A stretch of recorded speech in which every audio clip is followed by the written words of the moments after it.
왼쪽 데이터 이 오타가 있습니다. 오타가 있어요. 여기는 크롬과 온도를 비교한 건데 크롬 함량 몇 %, 탄소가 돼 있죠. 오탄이 있어요. 그거에 별로 신경 쓰지 마시고요. 자, 왼쪽은 스케일이 어떻게 돼요? 우리가 흔히 몇 %니까 양이 그 변수의 값, 밸류가 작죠. 근데 이건 온도니까 밸류가 큽니다. 근데 얘네들의 분포는 어떻게 돼요?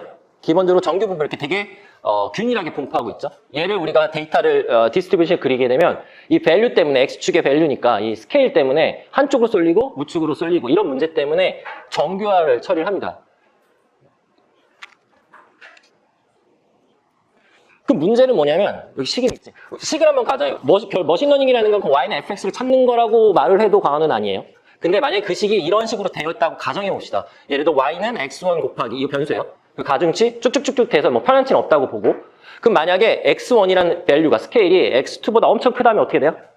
이 딱 학습을 한 다음에 이제 새로운 제가 궁금한 질문을 던지죠. x를 던지고 이 곱해서 y가 나오는 건데 이 앞에 x1이 크면 이때 가중치 이건 보통 반대죠. 가중치가 있으면 우리가 이 변수가 어떻게 됐을 때 얼마나 컨트리뷰션을 하는지를 하는데 이게 반대이긴 한데 어쨌든 x1이 x2보다 크다면 학습할 때 가중치를 그 경사관법으로 싹싹 바꾸죠. 근데 바꾸는 그 레인지는 아까 커브가 있듯이 레인지는 똑같다고 볼게요. W1이나 W이나 똑같은 범위를 살짝살짝 바꿀 때 Y에 미치는 영향이 누가 커요? 스케일이 큰 X1이 클 때 크죠? 저게 크다는 얘기는 Y가 그 가중치를 살짝 바꿨을 때 Y가 널뛰기를 한다는 얘기고 Y가 널뛰기 하면 실제 값으로부터 오차가 널뛰기 한다는 얘기죠. 다시 말하면 W1에 대한 오차의 그레디언트가 엄청나게 클 수 있다는 얘기죠. 그러면 크면 어떻게 돼요? 실질적으로 학습할 때 그런 가중치가 10만 개가 있어요. 근데 나머지는 엄청 작은데 하나가 되게 그레디언트 크면 거기에 집중되는 임밸런스 문제가 발생할 수 있어요. 그래서 예제를 보시게 되면 실제 제가 정규화 처리 스케일을 똑같이 안 만들고 했을 때 그 모니터링 했어요. 가중치 델타 W를 쫙 계속 썸에서 누적하면서 얼마나 머신이 학습할 때 어디에 집중해서 걔를 바꾸고 있는지를 보면 이런 일들이 벌어집니다. 그래서 정규화 처리를 하는 거예요. 아 그렇구나가 아니고 실제 우리는 가중치를 스토캐스틱하게 하긴 하지만 결국 통계적으로 다 동일하게 바꾼다고 했을 때 그 앞에 붙어있는 변수의 데이터 스케일에 따라서 학습의 문제를 야기할 수 있다. 그래서 이런 걸 해야 된다. 그게 이제 우리가 정규화 처리, 그러니까 뭐 정규화하면 이걸 다 포괄적으로 보기도 하는데 굳이 나누자면 정규화는 요와 같이 표현되고 표준화는 이렇게 표현돼서 우리가 정규화의 대표적인 건 뭐가 있어요? 민맥스 노멀라이즈가 있죠. 일반적으로 모든 숫자의 분포, 이 로즈 변수가 이렇게 있으면 데이터 이 하나의 변수에 대해서 최대값과 최소값을 가져다가 민맥스 노멀라이즈 하는 거죠. 그리고 노멀라이저. 그럼 이거 생각해보면 이상치랑 생각하면 어떻게 돼요? 이상치 있는 데이터는 문제가 심각하겠죠. 저기 있는 오타가 있는데 그걸 맥스로 인지하고 민맥스 노멀라이즈 하니까 어떻게 돼요? 이 X축의 범위가 민과 맥스인데 이 맥스를 이상치가 결정하니까 실 데이터는 다 여기 몰려있겠죠. 가장 심각한 문제가 발생할 수 있고 이런 문제가 정규화. 표준화는 어떻게 돼요? 분산과 평균을 이용하기 때문에 이상치에 둔감하죠. 전체 데이터 분포를 보기 때문에 이상치에 둔감하고 평균을 0으로 하는 분산을 1로 하는 분포로 노멀라이즈 정규화를 하게 됩니다. 다 각각 뭐가 좋다 안 좋다가 아니고 이런 특징이 데이터에 디펜던트하게 우리가 정규화 또한 그냥 남들 쓰니까 하는 건 아니다. 남들이 좋다고 나한테도 좋은 건 아니에요. 내 데이터는 다르니까. 그래서 그 부분도 고민하셔야 된다. 예를 들어 이거 실질적으로 제가 소재 개발할 때 썼던 제 DB의 그 스캐터 매트릭스를 나타낸 건데요. 되게 이 정도면 그래도 실험 데이터인데 양호한 겁니다. 진짜로. 왜냐하면 제가 한 랩에서 12년 동안 1000개의 실험 데이터를 그것도 인고트 철강 인고트 그 30kg짜리 인고트를 그렇게 엄청나게 만들고 1000개를 만든 건 아니지만 그걸 한 거죠. 하나를 만들면 공정적으로 바꾸면서 데이터가 쌓이니까. 그래도 불구하고 이 데이터는 되게 어떻게 됐나? 편향돼 있습니다. 근데 저희가 버추얼로 가상 데이터를 만들면 이상적인 건 이런 거죠. 이 대각선의 분포가 어떤 하나의 공백이 없고 디스트리뷰션을 가지거나 실제 데이터 스캐터도 어떤 변수에 서로 상호작용했을 때 모든 영역을 커버하고 있는 이런 균일한 데이터를 확보하는 게 가장 중요하죠. 근데 실질적으로 이런 경우는 없습니다. 우리가 문헌 데이터 또는 인터넷에서 빅데이터를 그야말로 다량 목적 없이 수집하지 않고서는 이런 데이터는 없고 항상 우리는 이런 데이터이기 때문에 지금 설명드리는 데이터의 샘플링에 대해서 이제 고민을 하셔야 된다. 뭐 아시다시피 데이터를 다 들여다본 다음에 피팅하게 되면 이게 저희 답, 그라운드 트루스죠. 이게 답이죠, 답. 근데 만약에 이 데이터에서 이런 빨간색 부분만 뺀 다음에 학습을 하게 되면 머신이 이렇게 빨간색으로 예측을 할 거죠. 그런 다음에 제가 오차를 만약에 이제 궁금한 빨간 걸 던지면 오차는 크겠죠. 이런 문제들이 어쩔 수 없이 발생할 수 있다. 그래서 일반적으로 사람들이 이게 머신러닝에서 외산 문제를 해결하는 게 아니고 내산 문제를 풀어야 됨에도 불구하고 내삽도 오버피팅을 하게 되면 이런 문제가 발생할 수 있는 문제가 있는 거죠. 외삽, 내삽의 문제가 아니에요, 오버피팅은. 자, 그러면 잘 해서 최적화를 잘한 상태에서 일반화 성능을 확보한 모델에서 외삽의 문제를 어떻게 풀어요? 못 풀어요. 그래서 요즘에 얘기하는 게 뭐다? 다른 공간에 있는 데이터를 실험을 하면서 그 공간에 있는 서피스, 솔루션을 찾는 거죠. 그게 정확히 말하면 액티브 러닝이죠. 계속 실험을 하면서. 근데 우리는 실험 안 할 거다. 내가 가지고 있는 데이터를 바탕으로 예측해서 최종 실험할 거다의 관점에서는 이런 문제가 있다는 거죠. 내산 문제 안에 그런 오버피팅 문제를 해결해야 된다. 일반적으로 과소적합 같은 경우 왼쪽과 같은 케이스죠. 관역의 중심에 와야 되고 다 데이터가 모여야 되는데 중심에서 바이어스 된 거죠. 편향되어 있고 하지만 분산은 작아요. 모든 질문을 던졌을 때 질문에 대한 오차는 전체적인 오차는 작습니다. 그래서 분산은 작고 매우 바이어스 되어 있는 상태가 대표적인 과소적합 문제고요. 과대적합은 어떻게 돼요? 이렇게 오버피팅을 하니까 새로운 질문, 이거 그림 잘못 그렸습니다. 빨간색이 막 이런 데 던지는 거죠. 예. 너무 얘보다 가까워 보이는데 어쨌든 이런 빨간 점을 던졌을 때 예측한 결과에 그 오차를 다 더했을 때 데이터의 분포의 분산은 되게 커질 수가 있는 거죠. 하지만 전체적으로 어떤 그 중심점에 놓이게 돼요. 이건 뭐야? 우리가 질문을 던지면 그 질문에 대한 예측의 신뢰도를 어떻게 돼요? 왔다 갔다 하는 거죠. 하지만 전체적인 이 정도의 물성은 어느 정도 볼 수 있는 거고 반대로 얘는 어떻게 돼요? 질문에 대해서 분산이 적은데 전부 다 절로 쏠렸으니까 뭐 더 좋게 얘기하면 스케일 팩터를 고려해서 쟤를 일로 땡기면 되지 않냐? 라고 생각할 수도 있겠죠. 좋게 얘기하면. 근데 이게 단순한 문제는 아니죠. 왜냐하면 우리가 다루는 게 이게 변수 x에 대한 y, 변수 하나가 아니고 우리가 다루는 변수는 1차원이 아니고 다차원이기 때문에 더 복잡한 문제라는 거죠. 자, 오버피팅 얘기는 말씀드렸고 어쨌든 트레인 데이터를 기준으로 얘를 학습하면 얘는 무조건 떨어뜨릴 수밖에 없습니다. 이게 뉴럴 네트워크의 가장 큰 장점이자 단점입니다.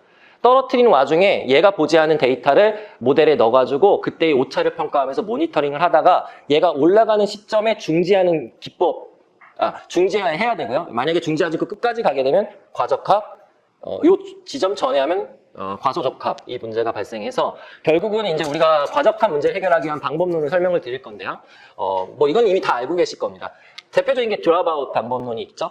드랍아웃은 신경화를 만들어 놓고 데이터를 넣고 오차를 평가하고 오차를 줄이는 방향으로 학습하고 가중치 업데이터 이 과정을 하면서 가중치가 학습되다가 최종 오차가 내가 봤을 때 최소라고 하는 지점에 멈추면 그 마지막 가중치로 싹 세팅이 돼서 그 모델을 저장하는 거죠. 그럼 나중에 로드하면 마지막 가중치를 쓰는 거죠. 일반적으로. 근데 이 학습하는 과정에 랜덤하게 뭘 파괴시켜요? 뉴런 또는 노드를 파괴시키면 학습이 되다가 자꾸 회방을 놓는 효과죠. 한쪽으로 막 내가 들여다보는 데이터인데 그 데이터가 하필 되게 편향되어 있어요. 그래서 편향 데이터에 대한 학습을 잘하면 과적합 위험성이 있기 때문에 그쪽으로 가는 걸 계속 회방을 놓는 상황인 거죠. 그래서 얘는 노드를 끊는 거고요. 제가 학부 그때도 얘기를 말씀드렸는데 이게 이제 역으로 이걸 어디다도 활용할 수 있냐면 뭐 이런 거잖아요. 사람의 알츠하이머 그 어떤 기억장애죠. 그게 어디서 발생되는 그 기작을 밝히기 위해서도 이건 뭐예요? 사람의 머리를 모방하기 위해서 나온 퍼세트롤을 만들어서 우리는 쓰고 있는데 오히려 이걸 이용해서 역으로 사람의 그 알츠하이머나 이런 그런 기억력 장애나 이런 거를 해석하기 위해서 쓸 수 있다는 거예요. 근데 아직까지 그 기작은 제가 알기로는 밝혀져 있지 않다 그래요. 사람의 신경의 뉴런 자체가 문제가 있어서 그런 어떤 알츠하이머나 이런 그게 발생하는 건지 아니면 신호체계, 뉴런과 뉴런의 신호체계에서 발생하는 것 때문에 그런 거냐. 근데 실제적으로 끊어보세요. 그러면 이게 Y가 답이죠. 기억입니다. 근데 끊으면 기억이 훼손되죠. 기억을 까먹는 것. 그래서 어떤 문제냐를 밝힐 수 있다. 근데 그래서 아마 나왔을 것 같긴 한데 그러면 노드 말고 여러분 무슨 생각이에요? 노드를 끊으면 뉴런을 파괴시키는 거죠. 랜덤하게. 그러면 뉴런과 뉴런의 신경체계를 끊으려면 어딜 끊어야 돼요? 선을 끊어야 되죠. 선을 끊어서 학습해보신 분 혹시 계시나요? 그래서 있습니다. 실제 여러분 드랍아웃은 알고 있지만 드랍 커넥션이라는 게 있어요. 드랍 커넥션은 뭐예요? 딱 가중치를 랜덤하게 가중치를 제거하는 거고요. 여러분이 쓰는 드랍아웃은 노드에 연결된 모든 라인을 끊어버리는 거. 노드 하나가 제거됨으로 해서. 그래서 노드를 제거할 거냐 드랍아웃. 드랍 커넥션 노드에 연결되는 어떤 특정 선을 끊을 거냐에 따라서 똑같이 우리는 그런 회방을 놓을 수 있습니다. 근데 이것 또한 데이터 디펜던시가 크기 때문에 이거를 여러 가지로 하면서 여러분들이 어쨌든 목적은 뭐다? 과적합시키지 않는 일반화된 모델을 찾기 위한 방법론이다라는 거 하나 더 소개를 드리고 싶고요. 그 다음에 가장 쉬운 게 이게 되게 장점, 왜 사람들이 많이 쓰냐면 장점이 있죠. 왜냐면 우리가 학습을 하면 항상 걱정이 되는 게 에포크를 얼마큼 할 거냐죠. 시간인데 대충 하면 어떻게 돼요? 과소적합될 수 있고 오래 하면 시간이 오래 걸려요. 근데 이게 이미지처럼 딥러닝이다. 그럼 이제 괴로운 거죠. 그러니까 쉽게 할 수 있는 방법이 얼리 스타핑이죠. 얼리 스타핑을 어떻게 합니까? 뭐를 모니터링해요? 학습하는 과정이 아닌 밸리데이션 셋을 모니터링 하다가 이 페이션스, 예를 들어 페이션스가 3이다 그러면 학습을 3번 에포크까지 기다렸을 때 학습 성능, 로스가 개선되지 않으면 자동 학습 종료시키는 기법이에요. 그거는 이거를 쓰는 이유는 우리가 에포크를 뭐 100만이라고 걸어놓고 그냥 돌리면 되는 거죠. 그럼 알아서 끊어주니까 뭐가 돼요? 뭐 이 에포크를 모르서 얼만큼 설정해야 될지에 대한 고민을 안 해도 되죠. 또 그런 장점도 있고 단점도 있지만 어쨌든 그렇게 끊을 수 있는데 끊는 시점에서 우선은 모델이 이 지점에 가중치가 저장이 됩니다. 그게 일반적인 코드죠. 얼리 스타핑을 걸어도. 근데 실제 우리가 최적의 지점은 어디예요? 로스가 가장 낮은 지점에서 데이터죠. 그래서 여러분 코드에 그 저장을 할 때 이 베스트 모델 저장하는 코드, 그 매개 변수를 넣게 되면 끊었지만 로스가 미니멈 됐을 때 모델로 저장이 돼요. 뭐 그건 해보신 분은 아실 거고요. 이것도 장단점이 있습니다. 어쨌든 이렇게 끊는다고 해서 그냥 아무것도 안 하면 여기서 모델이 저장이 돼서 여러분들 이 모델을 쓰고 있는 거다라고 보시면 돼요. 하지만 페이션스를 한 3 정도 걸었으니까 뭐 하다가 에포크가 3번만 갔으니까 이 정도는 그냥 이거 써도 돼. 근데 만약에 페이션스를 한 몇백을 걸었어. 그러면 미니멈에서 계속 올라간 상태가 될 수도 있고 아니면 올라갔다 떨어진 상태도 될 수 있지만 어쨌든 그렇습니다. 자, 그 다음에는 이제 배치 정규화. 배치 정규화는 그야말로 정규화입니다. 왜 그러냐면 히든 레이어 하나에서 인풋이 들어가서 열심히 연산해서 아웃풋이 들어가는데 아웃풋이 나오는데 그 아웃풋은 다음 레이어에 인풋으로 들어가죠. 근데 들어간 인풋과 나온 아웃풋의 데이터 스케일의 분포가 다르겠죠. 왜냐하면 다음 레이어에서 무슨 일이 또 연산도 리니어 연산도 하지만 또 곱하고 액티베이션을 통과하면서 데이터 분포 스케일이 다 바뀌잖아요. 그렇기 때문에 레이어를 통과할수록 이 데이터의 스케일과 분포가 바뀝니다. 그래서 각각 레이어에다가 다시 스케일을 일반화시켜줘요. 이거는 개념은 비슷하죠. 아예 들어오는 데이터의 스케일 문제 때문에 정규화 처리해서 하지만 이 히든 레이어를 통과하면서 이런 스케일이 또 무너질 수 있어요. 그렇겠죠. 그래서 배치 정규화를 중간장을 하면서 이런 문제도 해결해서 결과적으로는 학습 효율 그리고 가중치의 어떤 임밸런스 프로블럼 그리고 정규화 효과를 같이 보고자 해서 하긴 하는데 저 같은 경우는 그렇게 효과가 그렇게 크진 않아요. 데이터 정규화는 효과가 큰데 이 배치 정규화는 이게 성능이 효과가 있는 건 없는 건 잘 모르겠더라고요. 저는 그래서 배치 정규화를 쓰지는 않습니다. 근데 어쨌든 이런 기능도 있다라는 거. 그런 다음에 마지막인 게 최근에 많이 사람들이 쓰고 있는 방법이죠. 앙상블이죠. 원래 앙상블의 시작은 뭐였냐면 그거예요. 서로게이트 모델을 여러 개 합치는 거죠. 다시 말하면 나는 뉴럴 네트워크만 쓰기 싫고 서포트 벡터 머신 여러 개 써가지고 어떻게 합니까? 동일한 데이터를 넣어가지고 나온 y값을 다 평균해서 하나의 데이터를 쓰죠. 그러면 의미하는 게 뭐예요? 어떤 데이터의 잘못된 학습이더라도 다른 데이터에서 제대로 된 게 이렇게 처로 앙상블이 돼가지고 그나마 과적합 효과가 아닌 일반화된 성능을 얻을 수 있어요. 그래서 이게 시작인데 저는 어떻게 쓰냐면 뉴럴 네트워크 하나를 가져다가 이 뉴럴 네트워크 하나인데 다 다른 구조에서의 앙상블을 하는데 이 구조는 뭐에 따라 달라지냐면 이 뉴럴 네트워크의 데이터는 이만큼인데 이 데이터를 다르게 처리해서 넣고 이 데이터를 다르게 넣으니까 인풋되는 데이터가 다 다르니까 그 데이터에 대한 최적화된 구조가 다 다를 수밖에 없어요. 같은 신경망이더라도 들어오는 인풋 데이터의 형태가 다르면 그때의 뉴럴 네트워크는 다 다른 뉴럴 네트워크예요. 그러면 그 뉴럴 네트워크를 최적화한 다음에 그 뉴럴 네트워크 10개라면 10개를 앙상블하는 거죠. 그러면 설령 한두 개가 오버피팅이 됐어도 일반화된 그 결과를 얻을 수 있죠. 평균화된. 그래서 이 앙상블 기법, 그래서 이게 일반적으로 쓰는 방법이고요. 그래서 저는 인풋되는 데이터를 다르게 넣기 위해서 흔히 말하는 교차 검증, K-폴드 크로스 밸리데이션에서 쓰는 방식으로 K-폴드 샘플링을 합니다. 예를 들어서 3폴드다. 그러면 내 데이터가 하나인데 얘를 요 밸리데이션 셋을 기준으로 이렇게 하나, 이렇게 밸리데이션 하나, 이렇게 밸리데이션 기술을 세 가지 데이터 샘플을 나눈 다음에 하나 들여다놓고 모델. 이거 모델. 왜냐면 인풋이 다 다르죠? 그러면 이 모델을 앙상블해서 하나의 옵티마이즈 된 모델이 하나가 나오는 거죠. 근데 이 데이터 평균 모델이 나오는데 이 모델은 최적화된 모델이 아니죠. 그럼 이 안에서 신경망이나 이런 걸 다 한번 돌려야 되는 거죠. 그리고 3폴드가 아니고 4폴드가 되면 어떻게 돼요? 데이터를 나누는 거를 다르게 나누죠. 그러니까 인풋되는 데이터가 다르니까 당연히 또 다른 신경망이 나오겠죠. 그래서 이런 과정을 통해서 우리는 앙상블을 하게 되면 과적화, 다시 말하면 학습 데이터의 의존성도 없앨 수 있고요. 모델의 의존성도 없앨 수 있습니다. 그래서 저는 K-폴드 샘플링을 바탕으로 한 머신러닝 앙상블 모델을 만들어서 이런 두 가지 문제를 해결하고 있다, 이렇게 말씀드릴 수 있겠고요. 자, 그러면 이제 모델을 어쨌든 있는데, 그러면 그 모델을 어떻게 최적화할 거냐? 우리가 고민해야 되는 거는 많죠. 뭐 대략적으로 이것도 더 있을 수도 있죠. 사람이 인풋으로 받는 값들. 근데 이런 값들 중에서 에포크하고 교차 검증은 어떻게 보면 모델의 하이퍼 파라미터는 아니죠. 이건 데이터에 관련된 거니까. 에포크 어디서, 이거 얼리 스타핑 하게 되면 에포크 문제는 고려 안 해도 되고요. 그리고 교차 검증은 말씀드린 대로 모델이 아니고, 교차 검증은 어떤 샘플링에서 가장 최적화된 모델이, 하나의 샘플링에서 최적화된 모델이 있는데, 어떤 데이터 샘플링 방법을 써야지 그때의 최적화된 모델 중에 가장 좋은 애가 나오는지를 찾아야 되는 거죠.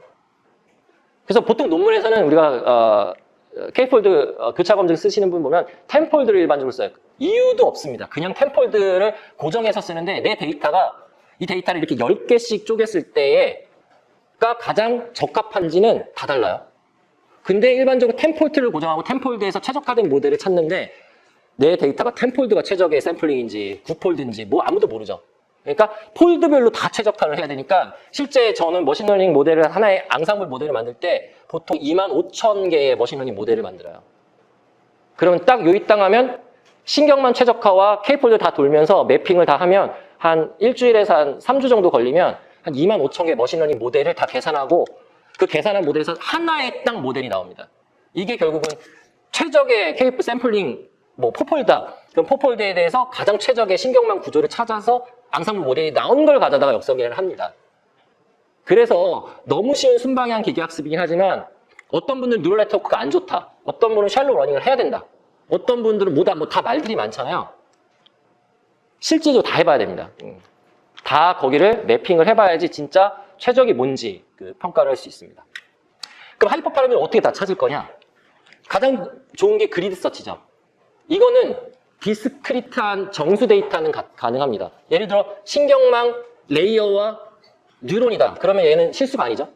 레이어 2개, 레이어 3개, 뉴런 다 디스크리트한 값이죠. 얘는 그리드 서치는 밖에 없어요. 퍼펙트 하잖아요. 근데 만약에 실수라면 어떤 간격으로 내가 그리드를 짤지에 대한 정의를 할 수 없기 때문에 무한대죠. 그리드 서치로 할 수가 없어요. 내가 찾고자 하는 그 변수도 하이퍼 파라미터가 실수가 예를 들어 러닝 레이트 뭐 0.001 이런 게 이제 어려운 거죠. 그러면 어쩔 수 없이 러닝 레이트를 딱딱 끊어서 스텝으로 끊어서 내가 그리드를 짠 다음에 그 안에서 그리드 서치를 할 수밖에 없죠. 그거는 그 부분이 최적화라고 말을 할 수 없어요. 하지만 최소한 신경망에서 뉴럴 앤 노드와 레이어는 내가 짜는 게 아니고 그냥 다 탐색을 하면 되죠. 내가 탐색하고 있는 범위에 대해서. 그렇죠. 네. 그럼 그리드 서치를 할 수밖에 없습니다. 그래서 뉴런과 레이어는 그리드 서치로 최적의 구조를 탐색을 처음에는 했었어요. 지금은 베이지안으로 탐색을 하지만 뭐 이런 방법이 있고요. 이런 방식, 베이지안 옵티마이제이션, 능동학습이죠. 원래 이 베이지안 옵티마이제이션, 흔히 말하는 액티브 러닝 방법론은 머신러닝의 하이퍼 파라미터를 최적화하는데 매우 특화되어 있다고 막 사람들이 열광을 했었던 거예요. 그래서 그때 많이 썼었는데 지금은 오히려 우리가 실험, 생산하면서 이때 능동학습에 활용을 하죠. 예를 들어서 뭐 머신러닝 어떻게 하겠습니까? 데이터를 딱 하게 되면 제가 아까 데이터는 트레인 밸리데이션 테스트로 나눠야 된다고 말씀드렸죠.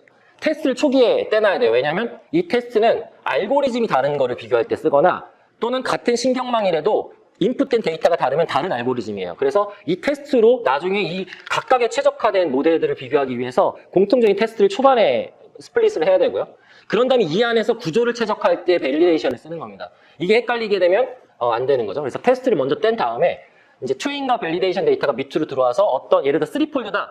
그럼 3폴드에 대한 신경망 구조를 막 탐색을 해요. 최적화된 구조를 탐색해서 3폴드에 대한 최적화된 구조를 찾고 그런 다음에 K를 하나 올리죠. 4폴드로 가면 4폴드 샘플링을 해서 또 4폴드에 대한 최적화 구조를 찾죠. 이 과정을 내가 정한 K폴드, 2폴드부터 20폴드까지를 전부 돌면 각각 샘플링, K폴드별 최적화된 구조가 땅땅땅땅땅 나오면 그 구조에서 초반에 땐 테스트로 한번 다 물어봐서 정확도가 우수한 놈을 픽하는 게 내 데이터에 가장 최적화된 데이터 샘플링과 최적화된 구조가 만들어지게 되는 거죠.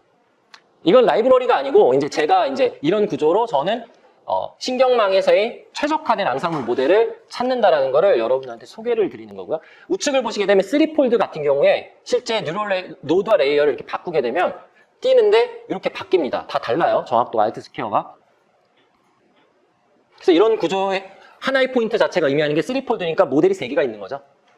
모델이 3개가 있어서 3개의 모델이 앙상블된 평균화된 결론을 쓰는 거죠.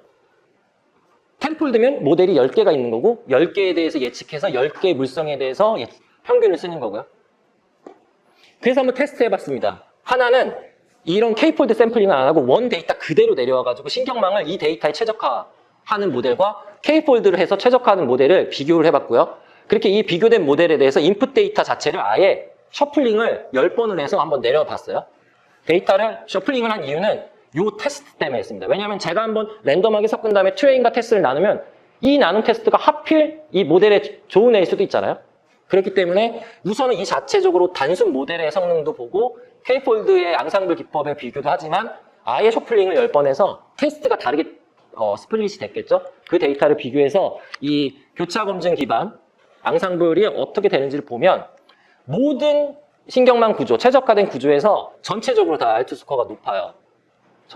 높고요. 높을 수밖에 없어요. 높고 같은 폴드, 3폴드에서 여기서 이 두 가지의 최적화된 구조를 가지고 와서 최적화된 모델, 이 모델의 신경망 최적화된 구조를 가져오고 그냥 이 K폴드 안 쓴 일반 그냥 데이터를 넣어서 최적화된 구조를 가져와서 이 모델에다가 데이터를 10번 이렇게 10번 셔플링을 하면서 그냥 넣어봤어요.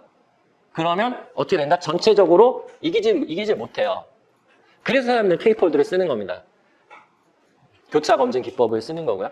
근데 10폴드 딱 써요, 예를 들어. 그럼 제가 물어봅니다. 왜 10폴드를 썼어요? 그러면 그게 그냥 일반적으로 쓰니까. 이러면 안 된다는 거죠. 내 데이터가 어떤 사람들은 30개가 있을 수 있고 어떤 사람은 300개, 어떤 3000개가 있고 데이터 분포가 다 다른데 왜 하필 10폴드냐? 10폴드의 기준은 샘플을 10번 하는 건데 뭘 기준? 밸리데이션 기준이에요. 내 데이터 전체를 밸리데이션으로 10조각 낼 수 있게 만든 다음에 이렇게 밸리데이션하고 이렇게 밸리데이션하고 하고 그래서 밸리데이션을 모든 데이터를 다 들여다보겠다는 게 이 교차 검증 기법인데 다 다르겠죠. 그래서 나한테 맞는 K폴드를 찾는 게 중요하고 그 찾은 거는 인풋이 다 다르기 때문에 구조가 다 달라요. 근데 이제 이게 막 최적화 따로 하고 이 모델이 좋다 하고 막 K폴드를 쓰고 막 뒤죽박죽 섞여 있습니다. 보통 잘 보면 논문을 보면. 네, 그러면 안 된다라는 걸 좀 말씀을 드리고 싶습니다. 자, 어쨌든 이제 학습과 테스트 데이터 가져서 뭔가 평가한 게 정확도가 알트 스코어가 이거다라고 볼게요. 그럼 진짜 이 모델이 궁금한 데이터 넣으면 알트 스코어의 그 값을 믿어도 되냐에 대해서 한번 좀 고민을 던져보겠습니다. 자, 왼쪽 데이터는 스케일이 큰 데이터, 우측 데이터는 스케일이 작은 데이터입니다. 스케일 유무, 작은데 그러면 우리가 흔히 평가 지표로 쓰는 게 이 루트민 스퀘어 에러와 이 MA, mean absolute error를 쓰죠. 이건 로스 평가하는 게 아니고 정확도 평가를 위해서도 씁니다. 로스는 가중치를 업데이트하기 위해서 내부적으로 도는 함수인 거고요. 얘는 학습 끝난 다음에 데이터를 딱 넣어서 그 데이터에 대한 결과에 대한 정확도가 얼마나 우수한지를 평가하는 건데 사람들은 왜 알트 스코어를 쓰겠습니까? 내 데이터의 Y값의 스케일에 따라서 식의 크기가 다르죠. 그래서 작다라는 기준을 잡을 수가 없죠. 일반적인 정확도 평가 기준을 쓰면. 그렇기 때문에 알트 스코어를 쓰는 거죠. 왜냐하면 알트 스코어가 1에 가까우면 뭔지는 모르지만 정확도가 우수하다라고 얘기할 수 있으니까. 근데 이 알트 스코어는 어떻게 된다? 이상치가 이렇게 있는 경우에 예측을 했는데 이렇게 튀는 거죠. 그럴 때 알트 스코어 값은 이상치에 민감해서 우리가 실제적으로는 이게 만약에 잘못된 데이터라면 피팅이 되게 우수한데도 불구하고 이걸 그려보지 않고 여러분이 알트 스코어만 코드에 반영해가지고 알트 스코어 낮으면 패스하면서 자동으로 뭔가는 알트 스코어 올리는 방향으로 찾는다면 어떻게 된다? 잘 피팅을 했음에도 불구하고 놓치는 경우가 생길 수 있다. 그래서 다시 처음으로 들어가면 여러분이 알고 있는 회계에서 주로 쓰는 정확도인 알트 스코어도 이상치, 결국 처음에 데이터에서 문제가 있으면 코드로 막 하다 보면 찾을 수가 없다. 일일이 그려보지 않으면. 근데 저처럼 2만 번, 5만 번 이걸 다 매핑하는 경우라면 또 어떻게 열어보겠습니까? 그래서 이런 문제가 항상 여러분들 잘 고민하셔야 된다. 그리고 마지막으로 또 말씀드리고 싶은 건 앙상블하면 또 뭐가 좋아요? 요즘에는 머신러닝이 모델이 예측한 Y 값을 믿어도 되냐? 이 값을 가져다가 값이 높으니까 뭐 1억을 들여서 실험을 할까 말까를 결정하는 데 있어서 할 수 있을까요?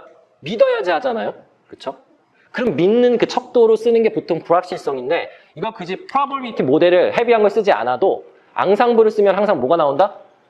텐폴드면 10개의 모델을 가져다가 평균값을 우리가 예측 결과로 쓰지만 10개가 있다는 얘기는 표준 편차가 나오죠. 그렇기 때문에 그 자체가 불확실성으로 써서 이 결과를 믿어도 되냐 안 믿어도 되냐 척도로 쓸 수 있다. 그래서 앙상블을 많이 활용을 하시는 게 좋을 것 같다.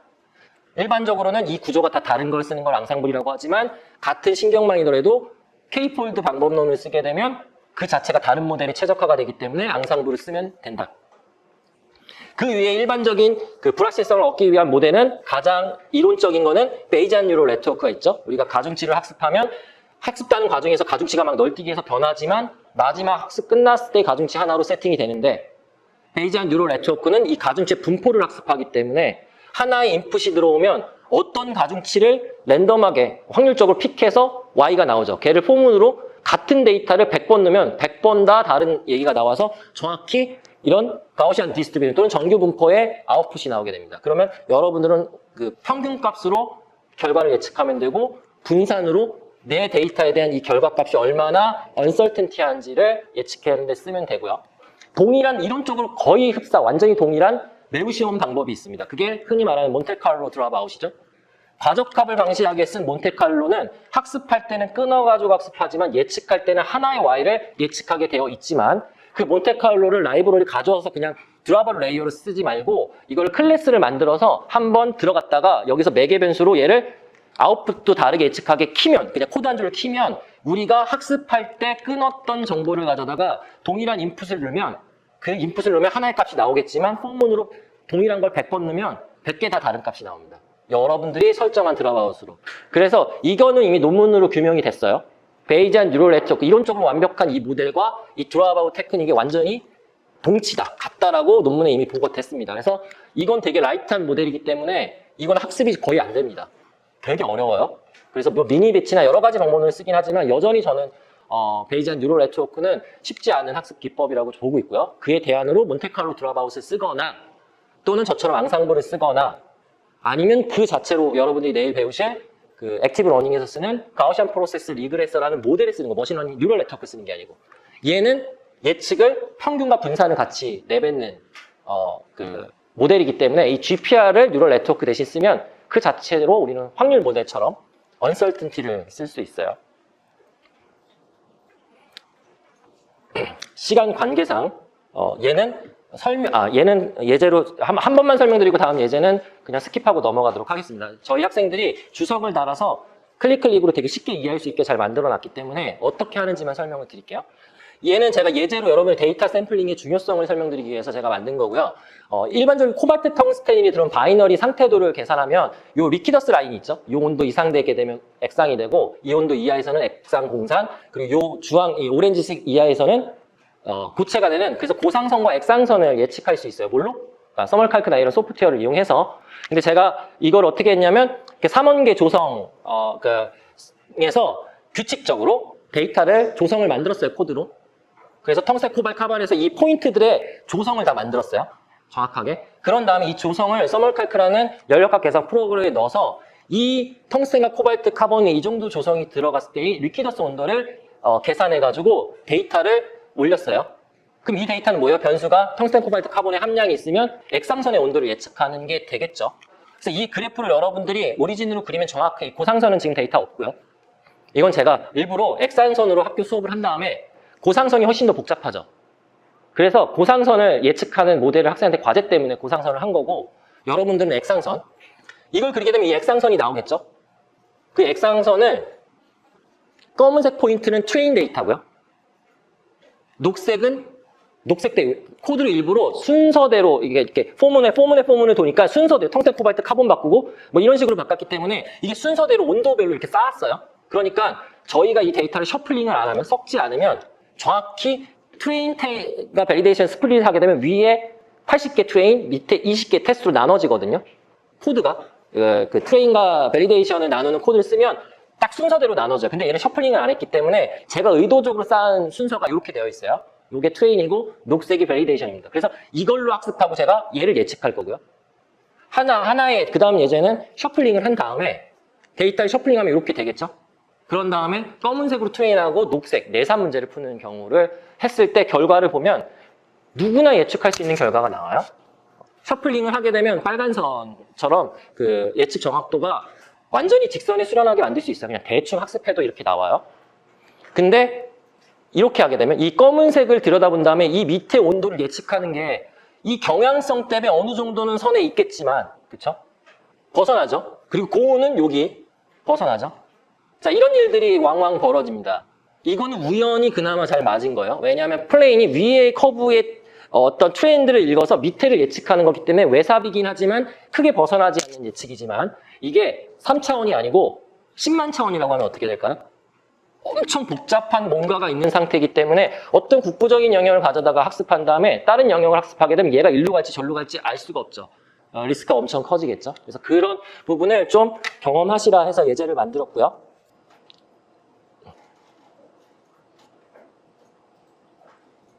자, 학습 데이터를 다운로드 받으시면 저는 이제 미리 받아놨기 때문에 여러분 컴퓨터 폴더에 그 지금 제가 만든 그 서멀 칼쿠로 계산한 이 리퀴더스 그 엑셀 파일을 다운받을 수 있을 거고요. 그럼 요 샘플 데이터라는 게 여러분 구글 제 링크를 타고 들어오면 학생들이 만든 이 노트북으로 연결돼서 여러분 그게 보일 거예요. 계좌 로그인하면. 그럼 샘플 데이터 우측에다가 제 모든 예제는 이 샘플 데이터에다 다 다운받으면 업로드하면 됩니다. 누르시면 업로드라고 떠요.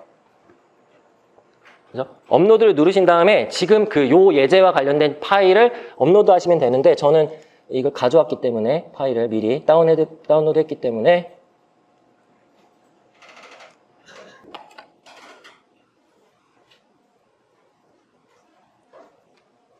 이 두 가지 파일을 업로드 하시면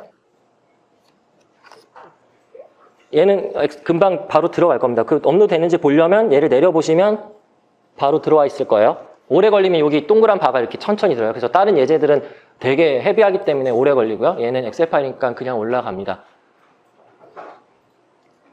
그러면 이 코드, 기본적인 이 머신러닝 코드를 위한 라이브러리 임포트 호출하고 하나하나 누르면 됩니다. 누르면 그냥 무시하고 하시면 되고요. 누르면 이 코드 실행되고 그리고 데이터 로드, 지금 여러분들 업로드한 데이터를 로드하는 거죠. 데이터를 로드한다는 거는 제가 설정한 바스켓, 그 변수에다가 내가 그 업로드한 그 파일의 데이터를 업로드 이쪽에다가 그 태우는 거죠. 바스켓에다가.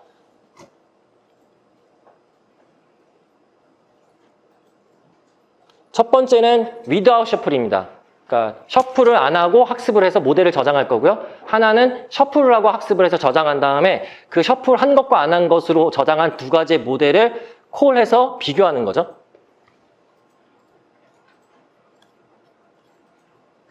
좀 걸리겠네요. 됐다고 하고 미리 실행이 되어 있기 때문에 한번 해보세요. 어차피 작동이 될 겁니다. 됐다고 한 다음에 그 셔플을 한 것과 안 한 것에 대한 데이터의 그 로스 변화를 본 거예요. 근데 결국은 끝까지 100 에포크까지 끌고 왔을 때 로스의 차지는 크지 않아요. 크지 않고 이제 내려보시면 이거를 플롯해보면 이런 식의 결과가 나온다. 그래서 그 셔플의 유무가 이런 영향이 될 수 있다. 매우 단순한 데이터를 확인함으로써 여러분들이 복잡한 데이터에서 어떤 전략을 가지고 데이터를 처리할지 등등을 고민을 하셔야 된다는 걸 좀 얘기를 드리고 싶었고요. 두 번째 예제는 빠르게 설명만 하고 넘어갈게요. 자, 이 예제는 그냥 간단하게 이건 데이터가 뭔지를 제가 설명드리는데요. 여러분들한테 업로드한 데이터는 이것도 연력학 데이터를 넣는데요. 제가 이게 왜냐면 뭔가 실험 데이터를 하게 되면 이게 전체 아마 유튜브나 이런 게 공개될 수 있어서 그런 것 때문에 그냥 프로그램으로 계산할 수 있는 데이터. 이 데이터는 뭐냐면 어떤 철강 소재가 있어요. 근데 열처리를 해가지고 열처리한 다음에 급냉하면 과포화된 상태를, 그러니까 화금 없는 원소들을 과포한 상태를 만든 다음에 이렇게 열처리 딱 하게 되면 어떤 미세 구조 안에서 한 수 나노의 그 나노 M2C라는 애들이 딱 튀어나오게 됩니다. 얘네가 뭐냐면 그 재료의 물성을 강도를 엄청나게 올려요. 얘가 어디에 쓰이는 소재냐면 우리 전투기의 랜딩 기어. 이렇게 전투기가 급격하게 딱 그 착륙할 때에 가장 충격 하중을 받는 그 랜딩 기어에 쓰는 소재입니다. 얘 되게 비싼 소재고요. 근데 이렇게 하면, 근데 얘를 만들려면 이 애들을 엄청 잘게 많이 만들어야지 됩니다. 엄청 잘게, 크게 양은 동일한데 크고 작게보다는 그러니까 크고 멀리 떨어지는 애보다는 작고 가까이 있는 애들이 물성이 훨씬 더 좋거든요. 그러려면 우리가 연력학적으로 어떻게 계산할 수 있냐면 아무것도 없는 애에서 제가 딱 튀어나올 때에 우리 흔히 말하는 케미컬 드라이빙 폴스는 없을 때 과포화된 상태의 프리 에너지에서 이게 서로 생성됐을 때의 커먼 탄젠트 라인 사이의 이 에너지 차이, 깁스 에너지 차이를 가져다가 우리가 뭐라고 설명하냐면 이 애들이 석출이 완료됐을 때의 케미컬 드라이빙 폴스라고 얘기합니다. 하지만 완료되는 게 중요한 게 아니고요. 설계할 때는 딱 핵생성 단계에서 왕창 나오게 만들어야 되기 때문에 그러면 작게, 그러니까 우리가 씨앗을 되게 많이 뿌리는 상태가 돼야지만 걔네들이 서로 얘네들이 성장시키는 원소들의 확산에 제한돼서 크지 않고 작게 유지할 수 있습니다. 그러려면 이 구동력이 아니고 뭐냐면 핵생성 단계 구동력은 이때의 접선과 동일한 기울기를 가지는 애랑 거리, 이게 이제 연력학적인 뉴클레이션 드라이빙 폴스입니다. 얘를 극대화시키는 조성을 찾으면 됩니다. 이게 실제 이 강종 개발할 때 쓰는 방법입니다. 그래서 제가 이 계산 데이터를 이 범위, 탄소, 크롬, 몰리, 코발트, 니켈이라는 화학 조성의 민맥스 범위에 대해서 프로그램으로 이 드라이빙 폴스를 다 계산을 했어요. 그 프로그램으로. 그래서 이 계산을 해가지고 이 프로그램의 정규 분포를 만든 다음에 어쨌든 여러분들이 이걸 학습하면 뭐가 되겠어요? 탄소, 크롬, 몰리, 코발트, 니켈을 얼마 넣었을 때 얘네들의 뉴클레이션 드라이빙 폴스가 얼마가 될 거라는 모델을 찾은 거, 다시 말하면 Y는 fx를 찾은 거예요. 그러면 어떻게 돼요? 역설계를 할 수 있다면 x가 어떤 드라이빙 폴스가 극대화했을 때의 화학 조성을 찾겠죠. 그럼 그 조성으로 만들면 M2C가 매우 큰 뉴클레이션 드라이빙 폴스를 가져다가 미세하게 만들어지는 겁니다. 자, 그래서 우리가 이것을 학습하기 위해서 여러분들한테 최종 학습한 건 아니고 이 데이터를 이용해서 여러분들한테 뭘 설명드렸냐면, 자, 탄소는 범위가 이렇게 되고 온도는 이렇게 크죠. 아까 말씀드린 대로 스케일이 차이가 큽니다. 그래서 이거를 정규화 했을 때랑 안 했을 때를 가져다가 비교를 한 예제입니다.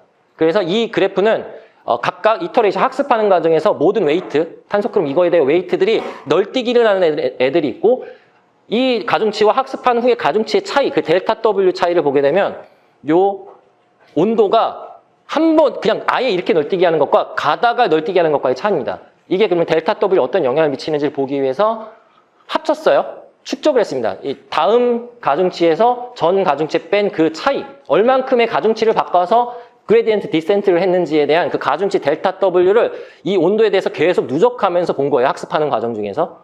또 하나는 나머지 애들, 뭐 탄소나 이런 애들 봤더니 어떻게 된다? 정결을 안 하게 되면 아까 말씀드렸죠. 온도, 스케일이 큰 애들의 누적되는 가중치 델타 W가 널뛰기가 엄청나게 큰 걸 알 수 있어요. 다른 것과 비교해서. 반면에 우리가 정규화를 해가지고 온도도 0과 1, 탄소도 0과 1, 뭐 이렇게 정규화를 했을 때는 어떻게 된다? 이 스케일도 작고 이거가 거의 차이가 안 나는 상황. 이게 이제 아까 제가 설명드리고자 했던 학습 가중치에 대한 학습하는 과정 중에서의 그 가중치를 모니터링 하면서 클래스 임밸런스 문제가 생기게 되면 한마디로 중요한 빨리 W는 학습이 잘 되고 정확하게 될지 모르지만 상대적으로 별반 둔한 이런 애들은 가중치가 멍텅구리 값으로 세팅될 수 있어요. 이게 더 언제 발생되냐면 여러분 데이터보다 학습하는 신경망이 엄청 헤비한데, 그러면 학습한 데이터는 복잡하지 않은 데이터인데 뉴럴 네트워크를 가중치를 레이어를 많이 넣어서 몇백만 개를 만들었다고 볼게요. 그럼 몇백만 개로 이거를 학습할 정도의 가중치가 필요하지 않죠. 그럼 몇백만 중에 한 100개 정도만 필요한데 나머지는 어떻게 돼? 다 멍텅구리 값이겠죠. 그런 것들 이제 추적하는 데도 쓸 수 있어요. 그걸 해서 이제 우리가 얼만큼 이걸 딥한 뉴럴 네트워크를 만들고 있는지, 이걸 어떻게 줄여야 될지에 대한 어떤 가이드라인을 만들 수도 있겠죠. 있는지는 모르겠지만 이건 제가 그냥 제 생각인 거고요. 그래서 이런 것들도 여러분들이 계속 고민을 가지시고 그냥 정규화를 왜 하는지도 알면 중요하지만 이런 가중치의 모니터링을 하면서 여러분들이 다양한 방식으로 여러분들이 뭔가는 활용할 수 있다라는 거를 설명드리기 위해서 예제를 말씀드렸습니다.